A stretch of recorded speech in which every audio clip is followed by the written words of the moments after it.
En los últimos días del esplendor de Alejandría, cuando las luces del conocimiento aún brillaban en los corredores de su legendaria biblioteca y el pensamiento racional buscaba abrirse camino entre el incienso y las oraciones, una figura emergió con una claridad deslumbrante. Hipatia, maestra de las matemáticas, astrónoma que trazaba las rutas de los astros, filósofa neoplatónica que hablaba de razón, armonía y verdad, y sin embargo, también mártir de una época convulsa. La historia de Hipatia de Alejandría no es solo la historia de una mujer sabia en un mundo de hombres. Es el eco de una civilización al borde de una transformación profunda, de una ciudad, Alejandría, que fue durante siglos faro del conocimiento, luchando contra las sombras que se cernían sobre ella.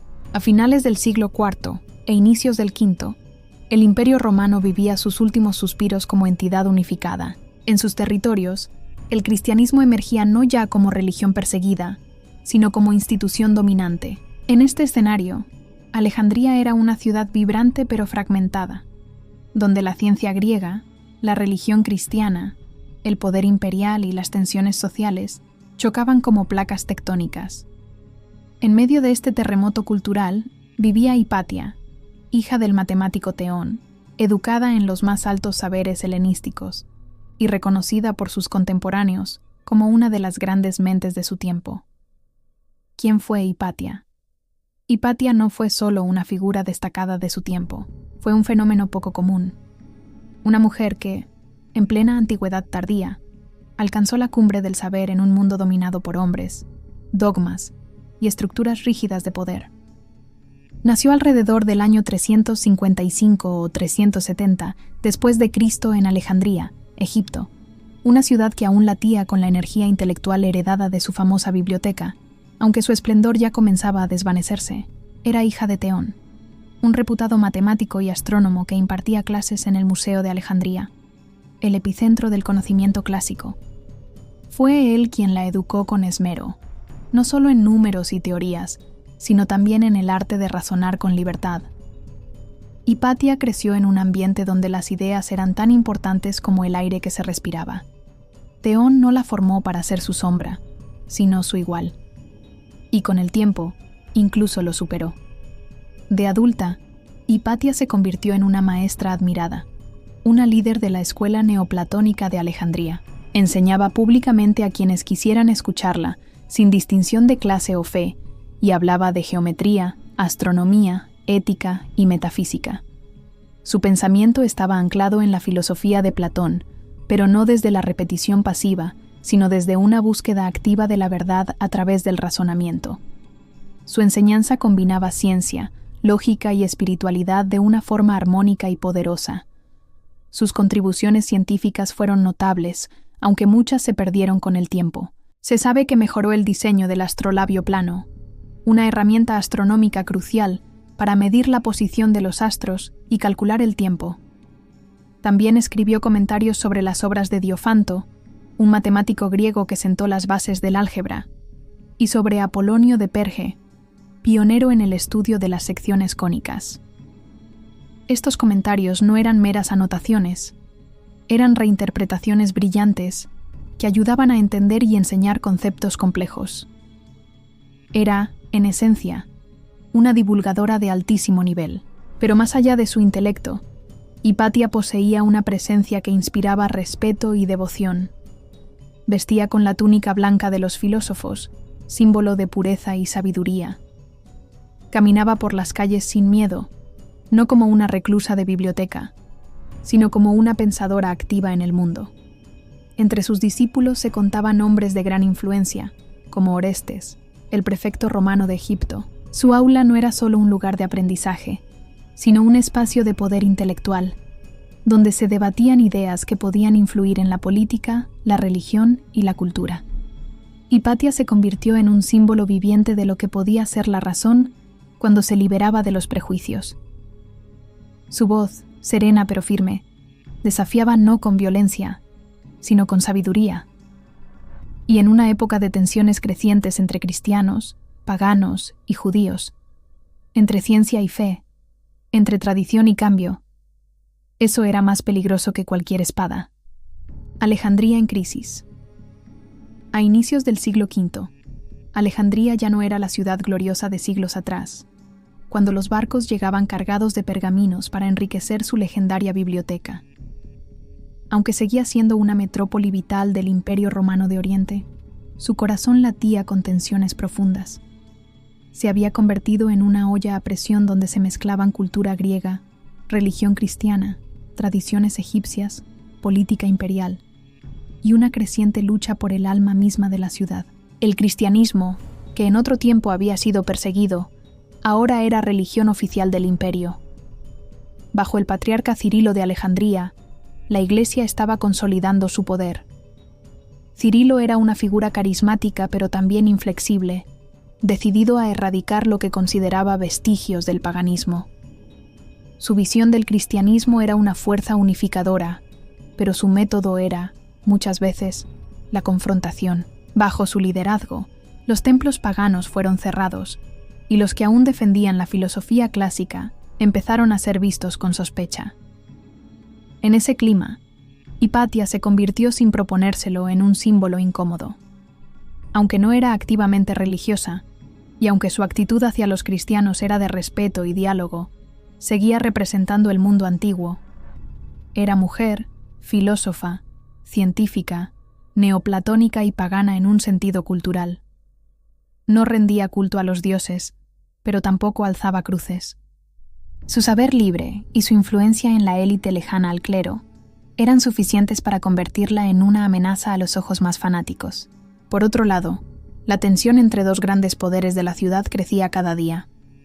Orestes, el prefecto romano, representaba la autoridad civil, la ley imperial, y defendía una convivencia entre credos. Había sido alumno de Hipatia y le tenía gran estima. Cirilo, por su parte, era la máxima autoridad religiosa de la ciudad. Ambos hombres buscaban liderar Alejandría, pero con visiones distintas. Uno a través de la política y el equilibrio, el otro a través de la fe y el control religioso. Los enfrentamientos entre sus seguidores comenzaron a intensificarse. En las calles, las disputas teológicas se convertían en disturbios violentos. Monjes armados patrullaban las plazas y los rumores se convertían en armas. En ese ambiente enrarecido, Hipatia fue colocada en el centro del conflicto, no por lo que hiciera, sino por lo que representaba: la independencia del pensamiento, la educación como motor de libertad y la posibilidad de que la razón no se subordinara a la fe. Fue vista por algunos como una bruja, una instigadora, una aliada de Orestes contra la Iglesia. Para otros, simplemente una mujer que se había atrevido a pensar más allá de lo permitido. En Alejandría, el equilibrio entre la civilización antigua y el nuevo orden religioso estaba colapsando. Y, en medio de ese derrumbe, el destino de Hipatia comenzaba a sellarse. Los últimos días de Hipatia. La ciudad de Alejandría ardía en tensión. La lucha entre la autoridad civil y la religiosa se había transformado en una guerra de influencias, de intrigas y de fe enfrentada a la razón. En medio de esa tormenta, Hipatia, sin buscarlo, se convirtió en blanco de acusaciones y rumores cada vez más peligrosos. No había levantado armas, no había pronunciado discursos incendiarios, pero para algunos, su mera existencia ya era un desafío. Como mujer, representaba una anomalía intolerable, libre, respetada, intelectual, influyente. Como filósofa pagana, era vista con recelo por quienes buscaban borrar todo rastro del mundo antiguo. Como maestra de Orestes, era sospechosa de ejercer una influencia indebida sobre el prefecto romano, quien se negaba a someterse al poder absoluto del patriarca Cirilo. La versión más aceptada por los cronistas de la época, aunque teñida por los ecos ideológicos de quienes la contaron, indica que Cirilo no la atacó directamente, pero sí permitió o inspiró un clima en el que ella se convirtió en chivo expiatorio. Se la acusó de practicar hechicería, un término cargado de odio en aquella época, especialmente cuando se usaba contra mujeres sabias. Esa acusación tenía menos que ver con rituales mágicos y más con el temor que despertaba su conocimiento profundo del cosmos, las matemáticas y la filosofía. Era el viejo miedo a lo que no se entiende, disfrazado de santidad. El rumor, como tantas veces en la historia, fue suficiente para encender la mecha. Algunos miembros de una facción radical cristiana conocidos como los parabolanos, una especie de milicia religiosa que inicialmente se encargaba de cuidar a los enfermos, pero que bajo el poder de Cirilo también actuaba como fuerza de choque, decidieron que había que eliminar a la bruja, a la enemiga del orden divino. El sol de marzo brillaba sobre Alejandría, pero en sus calles se respiraba una atmósfera densa, turbia. Algo oscuro se estaba gestando, alimentado por el miedo, los fanatismos y los discursos que en nombre de Dios deshumanizan al otro. El nombre de Hipatia circulaba en susurros por los mercados, por las iglesias, por los corredores del poder. Ya no era solo la filósofa, la científica, la maestra. Se había convertido para algunos en el rostro del enemigo. El odio que había crecido en la sombra estalló. Un grupo de fanáticos, los parabolanos, seguidores radicales del patriarca Cirilo, decidieron que el tiempo de la razón había terminado. Esta hermandad cristiana, que originalmente había nacido con una misión de caridad, cuidar a enfermos y moribundos, se había transformado en una milicia religiosa dispuesta a hacer cumplir la voluntad del obispo en las calles. Un día cualquiera, Hipatia salió de su casa, como tantas veces, sin escolta, sin temor. Quizá iba camino a su escuela o a algún encuentro con alumnos. Tal vez no imaginaba, o sí, que esa sería su última caminata. La emboscada fue rápida y brutal. Fue secuestrada en plena vía pública. Nadie intervino. Nadie se atrevió. La llevaron a rastras hasta un antiguo templo romano que había sido convertido en iglesia, el Cesáreo, dedicado ahora al culto cristiano. Ahí, en lo que alguna vez fue un lugar de pensamiento y adoración, se consumó la tragedia. Las fuentes históricas, escasas y a veces contradictorias, coinciden en lo esencial. Hipatia fue asesinada con una violencia atroz. El historiador Sócrates Escolástico, un cristiano que la admiraba, relata que fue golpeada con tejas rotas, descuartizada viva, y que luego sus restos fueron quemados más allá de las murallas de la ciudad. Otras versiones hablan de que fue lapidada. Todas coinciden en lo mismo. No hubo juicio, ni defensa, ni misericordia. Fue una ejecución ritual, un castigo ejemplar, una advertencia para quienes osaran pensar más allá de los límites impuestos por el nuevo orden. Mataron su cuerpo, sí, pero también intentaron borrar su legado, su voz, su memoria. La destruyeron con una rabia que solo se enciende contra quienes encarnan algo mucho más profundo que una simple diferencia de opinión, contra quienes representan la libertad. En aquella iglesia no murió solo una mujer, murió una era, murió el puente entre el mundo antiguo y el nuevo. Hipatia fue una de las últimas guardianas del saber clásico, y su asesinato marcó simbólicamente el cierre de ese capítulo. El conocimiento comenzó a ser custodiado con recelo, la ciencia subordinada a la fe, y la figura femenina, relegada de los espacios públicos de enseñanza. Los testigos y las crónicas.